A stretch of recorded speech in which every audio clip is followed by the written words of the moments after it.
Students, आज हम खनिज संसाधन करेंगे। ये जो हमारी यूनिट 2 है उसका 4th पार्ट है।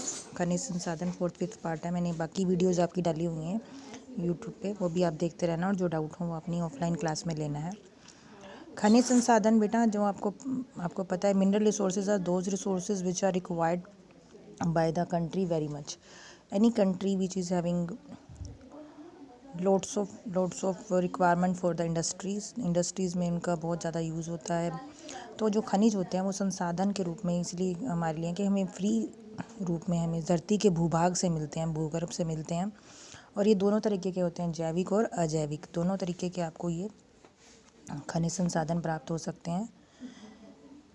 और ये जो हमारे खनिज संसाधन होते हैं ये ठोस होते हैं, द्रव्य, और ज़्यादातर मतलब हमारे मोस्टली ही ठोस होते हैं। एक सिर्फ आपका जो मरकरी है वो हमारा द्रव में मिलता है। मोस्टली ये ठोस में मिलते हैं और अलग अलग रंगों में मिलते हैं। अगर आपने 9th-10th में पढ़ाई की हो तो 9th-10th में आपने देखा होगा कि आपको बहुत सारे सोल्ट एनालिसिस के लिए जो केमिस्ट्री में कराते हैं, तो वो हमारे मोस्टली क्या होते हैं,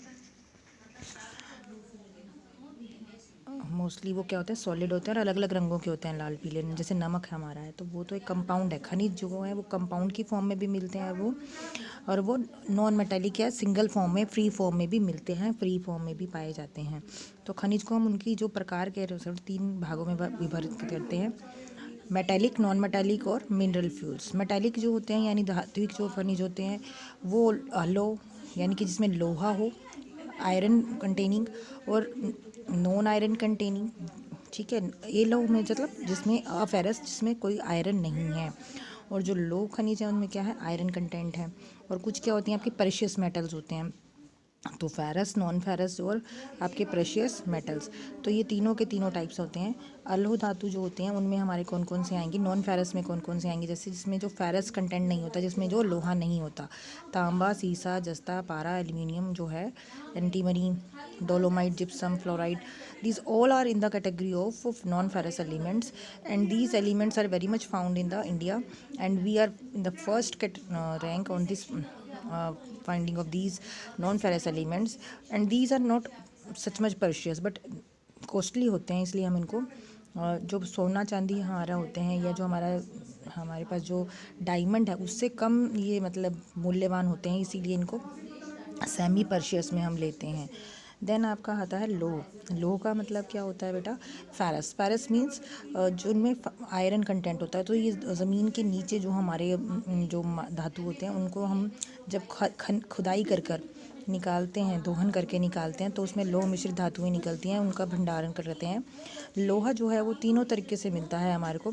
मोस्टली जो हमारे इंडिया के अंदर अवेलेबल होता है वो लो ग्रेड ओर्स होते हैं।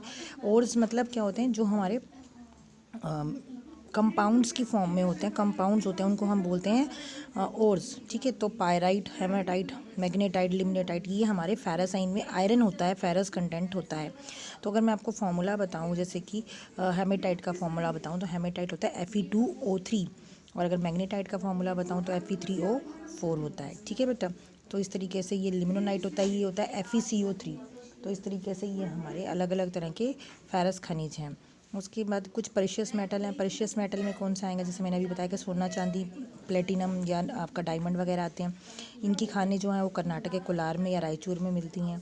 फिर है नॉन मेटालिक मिनरल्स। कौन से होते हैं नॉन मेटालिक मिनरल्स में, जो आएंगे वो जिनके अंदर मेटल नहीं है, जो अधातु हैं, जिनमें धातु नहीं है।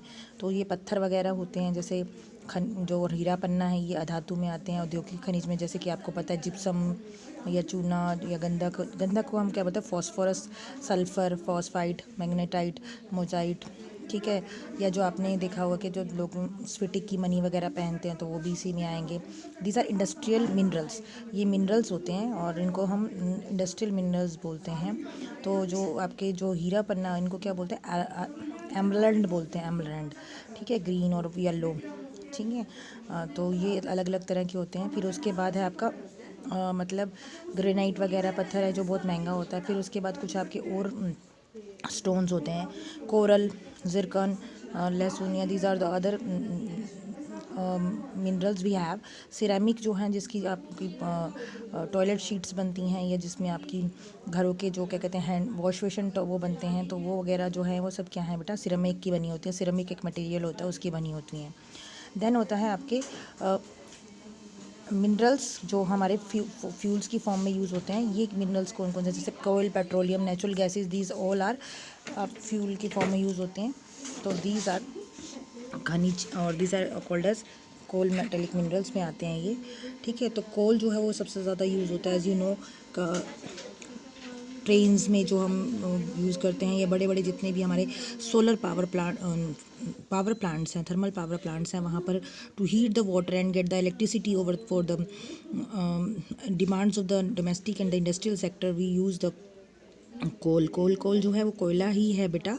और वो जो है हमारा धरती के अंदर, जो आपको पता है कि जो हमारी वनस्पति होती है, जो बेसिकली जो फॉरेस्ट थे, कभी बहुत साल पुरानी बात है, मतलब जब हमारी अर्थ का बना हुआ था, तब उसमें बहुत सारे पहले पेड़ हुए होंगे। तो वो जो पेड़ दब गए, जो फॉरेस्ट दब गए, तो फॉरेस्ट के दबने के बाद वहाँ पर फिर बहुत सारे अंटार्कटिक मतलब बर्फ़ जम गई, फिर उसमें पानी बन गया। तो पेड़ों से ही दबने के बाद वो क्या बन गए, कोयला बन गया। तो हमारे यहाँ पर अधिक दाब वाले नहीं हैं, ज़्यादा ऊंचे में ही मिल जाते हैं, नीचे नहीं जाना पड़ता। तो हमारे देश का 5वां स्थान है उत्पादन में, और ये पश्चिम बंगाल यानी कि वो वेस्ट बंगाल, बिहार और उड़ीसा में मिलते हैं। And these are the very much utilise as mineral oils, and these are the non renewable energy resources, and that is utilise to form the energy. Like you have the vehicles में use करते हैं। बड़े बड़े जितनी भी हमारी oil refineries हैं, या जितने भी हमारे व्हीकल्स हैं, एज ए फ्यूल हम कोल, पेट्रोलियम या डीजल को यूटिलाइज़ करते हैं। And these are very much important for our economy also. तो वर्ल्ड में जो सबसे ज़्यादा भंडार है वो कहाँ पर है बेटा, कुवैत, ईरान, इराक, जितने भी ओपेक नेशंस हैं, ठीक है, इंडोनेशिया वगैरह, यहाँ पर ये ज़्यादा अवेलेबल होते हैं। और ये जो है वहाँ पर एक तरीके से ये माना जाता है कि जितने भी समुद्री जीव थे, उनके मरने के बाद दबने से क्या बनता है, जब दबने के बाद वो बहुत समुद्री गन के बाद उसमें आइस के ग्लेशियर्स बन गए, फिर उस पर पानी आ गया, समुद्र का फ्लोर हो गया, तो कई सालों तक दबे रहने के बाद उसमें कई चेंजेस आने के बाद हमारा तरल पदार्थ की फॉर्म में हमारा पेट्रोलियम प्रोडक्ट्स बनते हैं। तो जो पेट्रोलियम प्रोडक्ट्स हैं वो इन्हीं इलाकों में ही मतलब मेनली फाइंड हमें होते हैं। सिर्फ हमारे देश में असम के अंदर जो एक डिगबोई एरिया है वहाँ पर, और जो बॉम्बे हाई है वहाँ पर थोड़ा सा कच्चा क्रूड पेट्रोलियम ऑयल मिलता है। Otherwise we don't have the reservoirs of the oil, and our country just import the oils like ONGC, Oil and Natural Gas Petroleum Agency, and the OIL, Oil Limited Agencies.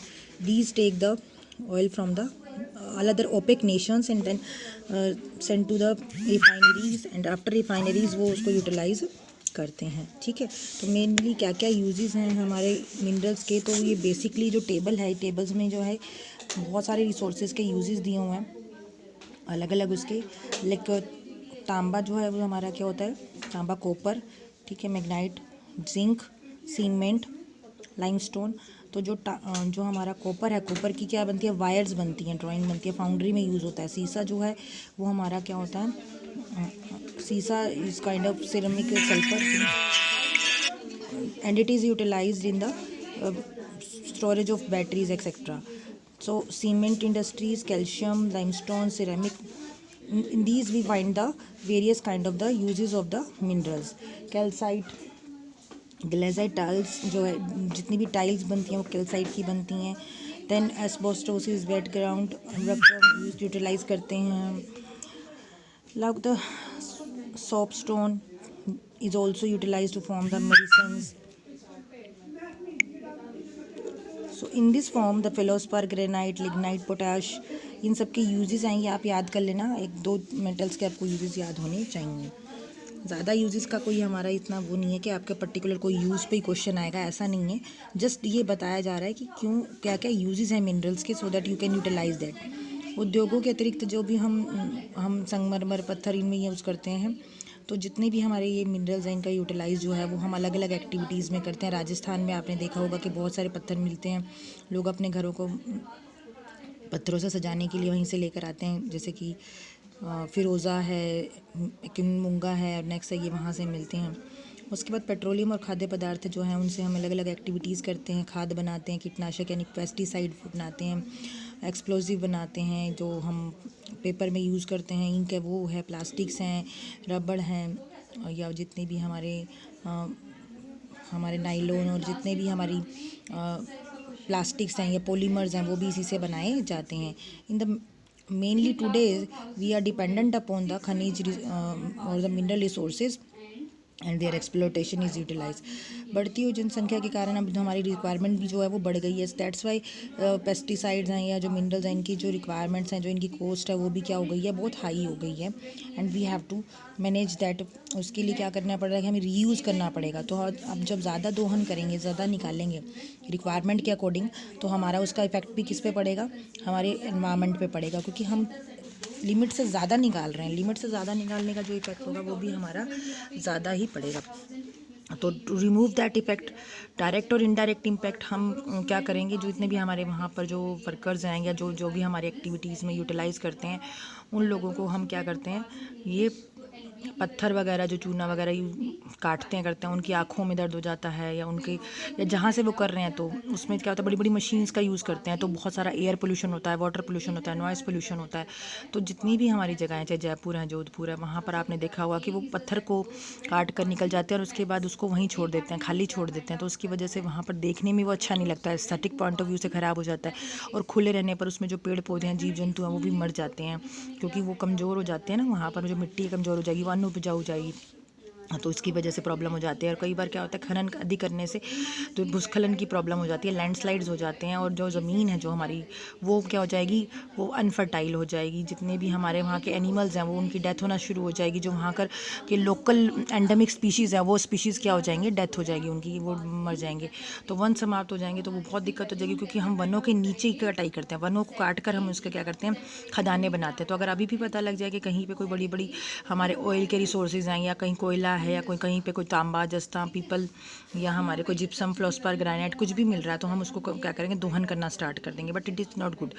ऐसा जो हमारी government है उसने policy बना दी है, उस policy के according हम ये नहीं है कि हमें कहीं पे भी हम जाकर हम कोई भी दोहन कर सकते हैं, माइनिंग कर सकते हैं। उसके लिए हमें परमिशन लेनी पड़ती है, और उसको लिए EIA करानी पड़ती है, एनवायरमेंटल इम्पैक्ट असेसमेंट होता है बेटा। ये एक ही प्रोसेस होती है जिसमें पहले से एनवायरनमेंट को असेस किया जाता है कि वहाँ की सॉइल कैसी है, या वहाँ का वाटर कैसा है। अगर वहाँ पे सॉइल फर्टाइल है, अगर वहाँ पे वाटर अच्छा है, साफ़ है पानी पीने का, तो वहाँ पर आपको वहाँ पर माइनिंग के लिए परमिशन नहीं दी जाएगी। उसका जो कॉस्ट है उसका एनालिसिस किया जाएगा।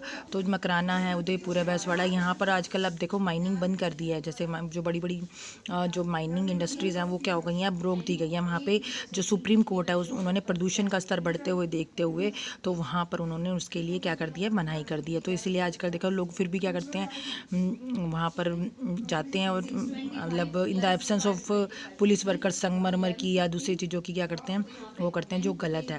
क्योंकि इससे क्या होता है, हमारे मार्बल के या उसकी जो कटाई करने से जो हमारे वन है, जो हमारी सॉइल है, जो वो ख़राब होती है, सॉइल रिसोर्सेज वेस्ट होते हैं। प्रेशियस रिसोर्स है, 1 सेंटीमीटर की सॉइल हमारी 1000 साल में बनती है, तो उससे दिक्कत हो जाती है। तो इस तरीके से हमें अलग अलग एरियाज़ में जो मार्बल की या कोई भी हमें अगर करनी है, तो उसके लिए पहले इम्पैक्ट असेसमेंट करना पड़ेगा। तो वो बहुत इम्पोर्टेंट है। माइनिंग नहीं करनी चाहिए। माइनिंग के लिए हमें पहले से ही वो जगह देखनी चाहिए जो पहले से ही ख़राब है, उस जगह पर फिर भी हम कर सकते हैं, और जिससे प्रदूषण की व्यवस्था, हमारे प्रदूषण ना हो, उसको हम यूज़ कर सकते हैं। ठीक है। तो मिनरल जो पोल्यूशन है, वो मिनरल पोल्यूशन क्या है बेटा, मिनरल पोल्यूशन जो है वो बहुत ज़्यादा हो रहा है। उसकी वजह से air pollution, water pollution, noise pollution हो रहा है। ठीक है। खनन द्वारा हमारी कुछ प्रॉब्लम्स साथ साथ बढ़ रही हैं। वो क्या क्या प्रॉब्लम्स हैं हमारी, जैसे कि खुले ढेरों से वो वहाँ पर क्या होता है कि बहुत सारे देखने में गंदे लगते हैं, पानी इकट्ठा हो जाता है, तो वो अंडरग्राउंड वाटर में सीप करके चला जाता है, जिसकी वजह से वाटर पोल्यूशन हो जाता है। जब वहाँ मशीनें लगाई जाती हैं तो नॉइज़ पोल्यूशन होता है। खनन से जितने भी वहाँ के लोग हैं, उन्होंने देखा होगा कि वहाँ के जो एनिमल्स हैं, या जो स्पेशली बर्ड्स हैं, जो उनकी डेथ हो जाती है, वल्चर्स बनने लग जाते हैं, और जो सरफेस वाटर रिसोर्सेज हैं वो भी ख़राब होने लग जाते हैं, जल के स्रोत ख़राब हो जाते हैं। मास्क दिया जाना चाहिए उनको, कपड़े दिए जाने चाहिए। जो हमारी इंटरनेशनल जो कम्युनिटीज़ हैं वो क्या करती हैं, वो बहुत अच्छे से मतलब जो लोग उसमें लगे हुए हैं, जो स्टाफ लगे हैं उनको आपने देखा होगा पीले कपड़े देती हैं, प्लास्टिक के होते हैं, ताकि उनकी बॉडी पे कोई रैशेज़ ना आए या कुछ ना आए। उनको मेडिकल फैसिलिटीज़ या इंश्योरेंस दिया जाता है, फाइनेंस की वो की जाती है। पर हमारे इंडिया में ऐसा कुछ नहीं है। यहाँ पर तो अगर कोई माइनिंग कर रहा है तो चाहे वो मुँह ढके ना ढके, चाहे उसकी कोई प्रॉब्लम हो रही हो, हाथों में प्रॉब्लम हो या वो मर जाए जल्दी उम्र में, उसके लिए कोई इंश्योरेंस नहीं है। तो माइनिंग का बहुत ज़्यादा नुकसान होता है, क्योंकि इससे ऑक्यूपेशनल हेल्थ हज़ार्ड्स होते हैं। जो इंसान 30 साल का है वो उसी मतलब अगर वो माइनिंग कर रहा है 10-15 साल तक, मैंने जो 40-45 साल में, वो 60 साल की उम्र के उसकी बीमारियाँ उसको हो जाती हैं। उसके जो फेफड़े हैं वो ख़राब हो जाते हैं खान मजदूरी करने से। उनके मतलब घर के बाहर के जो क्षेत्र हैं वो अपने घर के बाहर रहते हैं, तो वो पानी मिट्टी सब वहीं यूज़ करते हैं, वहीं का यूटिलाइज़ करते हैं, जिनकी वजह से उनको प्रॉब्लम ज़्यादा हो जाती हैं। और वहाँ पर उनका जो वेस्ट होता है, एक्सक्रीटा होता है, वो भी वहीं होता है, वहीं पे उन्होंने सब कुछ करना, तो उसका नुकसान होता है। तो instant of using the minerals, क्योंकि वो सॉइल को भी ख़राब कर रहे हैं, वाटर को भी ख़राब कर रहे हैं, एयर को भी ख़राब कर रहे हैं, क्योंकि उसमें भी जो छोटे छोटे सस्पेंडेड पार्टिकुलेट मैटर हैं वो चले जाते हैं। नॉइस पोल्यूशन भी कर रहे हैं, हेल्थ हज़ार्ड्स भी कर रहे हैं, कोई प्रॉब्लम्स जो एंडेमिक स्पीशीज़ हैं उनको भी कर रहे हैं। तो इतने ज़्यादा उनके क्या हैं जो एनवायरमेंटल इम्पैक्ट्स हैं, तो सुप्रीम कोर्ट ने इसको बैन कर रखा है। अगर हमें प्रॉपर तरीके से अब पता लग गया है कि हमें नहीं करनी माइनिंग, तो माइनिंग का क्या है, माइनिंग की जगह हम रिन्यूएबल रिसोर्सेज को यूज़ करें, अनवीनीकरणीय जो है उनको हम ना यूज़ कर यानी कोयल या पेट्रोलियम या नेचुरल गैस को यूज़ ना करके ऐसे ही उसको यूज़ करें जिसमें हम उसको यूटिलाइज़ करने से उसको मतलब हम एनवायरनमेंट को पोल्यूशन को रोक सकें। तो खनिज ये कौन कौन से हम यूज़ कर सकते हैं, जैसे यूरेनियम, थोरियम, ये सब निकालते हैं बेटा, मैंगनीज़ वगैरह ये हम, और इसके कुछ यूज़ हैं, उपयोग हैं। ये आप स्क्रीनशॉट भी ले सकते हैं और उसको देखते रहेंगे वीडियो को, तो आपको पता लग जाएगा कि क्या क्या यूज़ है। फिर भी मैं एक बार आपको बता देती हूँ। यूरेनियम जो है वो बम्बों में यूज़ करता है, विद्युत में हल्के रंग का शीशा बनाने में। थोरियम जो है वो परमाणु बम में, विद्युत गैस की जाली बनाने में, लोहा स्टील भवन बनाने में, मैंगनीज़ मिश्रित स्टील बनाने में, जो मेलिब्डेनम है ये मिश्रित इस्पात के लिए यूज़ करते हैं। कोबाल्ट को भी यूज़ करते हैं हम रेडियोग्राफी में या रेडियोथेरेपी में। कोलबेमियम को यूज़ करते हैं स्टील और परमाणु संयंत्र के अंदर। और तांबा जो है वो धातुएं बनाने में यूज़ किया जाता है। आपको पता है कि बहुत सारे तरह के अलॉय बनाए जाते हैं उससे। क्रोमियम से हम प्रकाश परिवर्तन यानी कि क्रोमेटोग्राफी या धातु शोधन के लिए यानी कि उसको रिफाइनिंग के लिए यूज़ करते हैं। मैग्नीशियम जो है वो that is use for the also for the ढांचागत प्रकाश पर्यावर्तन मतलब रिफ्लेक्शन के लिए यूज़ करते हैं। इसी तरीके से आपके बहुत सारे अलग अलग मेटल हैं इसमें। एल्युमिनियम के जैसे आपको पता है कि रॉकेट या जहाज़ के वो बनाने में यूज़ करते हैं। टाइटेनियम भी हवाई जहाज़ में यूज़ करते हैं। जर्कोनियम भी धातु की तरह यूज़ करते हैं। बेरिलियम से हम तांबा बनाते हैं। सोना चांदी आभूषणों में यूज़ होते हैं। रेडियम उद्योगों में यूज़ होते हैं। प्लेटिनम के भी आभूषण भी बनते हैं और फर्टिलाइज़र बनते हैं। पोटेशियम के भी फर्टिलाइज़र बनते हैं। नाइट्रेट जी ये क्या अधातु हैं। अब ये जो 9 है ये अधातु हैं जिसमें नमक है हम खाते हैं या धातु शोधन में भी यूज़ करते हैं। और सल्फ़र है, स्टील है, ये बनाने में यूज़ करते हैं। सल्फ़र को उसके अंदर ऐड करते हैं बेटा, आयरन के अंदर जो होता है उसके अंदर हम सल्फ़र ऐड कर देंगे तो स्टील बन जाएगा। उसी तरीके से लोहा उर्वरक बनाने में भी इसको यूज़ करते हैं। फिलोस्फर को मिट्टी के जो यंत्र बनाते हैं, कृत्रिम दांत बनाते हैं, फिलोस्फर से बनाते हैं। कोरोडम से घिसने वाले पदार्थ को बनाते हैं। इस तरीके से अमल वगैरह हम इसके अंदर बना रहे हैं। तो अतिदोहन के जो ये क्या है, हम कहाँ कहाँ पे अतिदोहन कर रहे हैं हमारे देश के अंदर। ये दो इंडिया के अंदर जो 4-5 हमारी इंडस्ट्रीज़ हैं उसका नाम दिया हुआ है। जादूगढ़ा माइंस झारखंड में, झरिया माइंस, सुगंधा माइंस ये झारखंड में। आपको इनका नाम पता होना चाहिए और इनकी कौन कौन सी जगह पर ये है माइने और वहाँ से क्या क्या पदार्थ इसको निकाल रहे हैं वो कर रहे हैं। जैसे सुगंधा माइन जो उड़ीसा में है तो इसमें क्रोमियम एक बहुत विषैला पदार्थ निकलता है जिससे भी कैंसर प्रोड्यूस हो जाता है। तो कैंसरस ये हार्मफुल होता है और ये वहाँ की जो लेक्स हैं या जो वहाँ की रिवर्स हैं उनमें मिल गया। इसकी वजह से जो ग्राउंड वाटर है वो भी पोल्यूट हो गया और अंडरग्राउंड सरफेस वाटर भी पोल्यूट हो गया है। उसी तरीके से कुंदेरमुख जो है वो कर्नाटक में है, बॉक्साइट उड़ीसा में है और असम में जो है वहाँ पर भी हमारा जो गंधक है ये सल्फ़र मिलता है। तो इसके मैंने आपको बताया कि बहुत सारे डिसयूज़ हैं और डिसयूज़ के अकॉर्डिंग हम इसको ना यूज़ करें। और मैंने आपको बताया था क्या क्या इसके डिसयूज़ हैं। आपको बताया था कि पेड़ों की क्षति होती है, पेड़ हमारे जो लैंड फॉरेस्ट रिसोर्सेज हैं वो ख़त्म हो जाते हैं। लैंडस्लाइड्स होना शुरू हो जाता है क्योंकि हम उनको काट देते हैं तो दीवारों की जो घरों की दीवारें हैं उनमें दरारें आ जाती हैं या सड़क जो है वो बैठ जाती है। भूमिगत जल जो है वो दूषित होना शुरू हो जाता है। अंडरग्राउंड वाटर भी दूषित होता है। और जो सरफेस वाटर है उसमें, क्योंकि अम्ल चले जाते हैं ना बेटा, वो रिस के नीचे चले जाते हैं धातु के रूप में, और उसके बाद वो उसी पानी को अगर हम पियेंगे तो स्वास्थ्य संबंधी प्रॉब्लम होती हैं। उसी तरीके से सतही वाटर जो है वो भी हमारा जो है वो ख़राब हो जाता है। मैंने भी बताया कि जैसे नदियों में चला जाता है या लेक्स में चला जाता है, तो जो यूरेनियम वगैरह जो क्रोमियम गया है सुगंधा माइंस के अंदर, ये भी चला गया तो वहाँ के जो जीव जंतु है वो मर जाते हैं और मानव को भी खतरा है। इसी तरीके से वायु प्रदूषण हो रहा है, जो हम उसमें जो मशीन्स यूज़ करते हैं और उसको करने पिघलाने के लिए स्मेल्टिंग करते हैं तो धुआं निकलता है भारी मात्रा में, और वो जब एयर में मिल जाता है तो उससे पेड़ पौधों की भी हानि होती है। उसी तरीके से जो हमारा ट्रेड है उसके अंदर भी ये बहुत ज़्यादा नुकसान करता है। जो मैंने बताया था कि जितने भी लोग वहाँ काम कर रहे हैं उनके फेफड़े ख़राब हो जाते हैं, उनमें विषैला पदार्थ लगातार जाता रहता है, तो एस्बेस्टोसिस, सिलिकोसिस, फाइब्रोसिस नाम की हमारी प्रॉब्लम्स भी हो जाती हैं। इस तरह की प्रॉब्लम्स इंक्रीज़ होती हैं।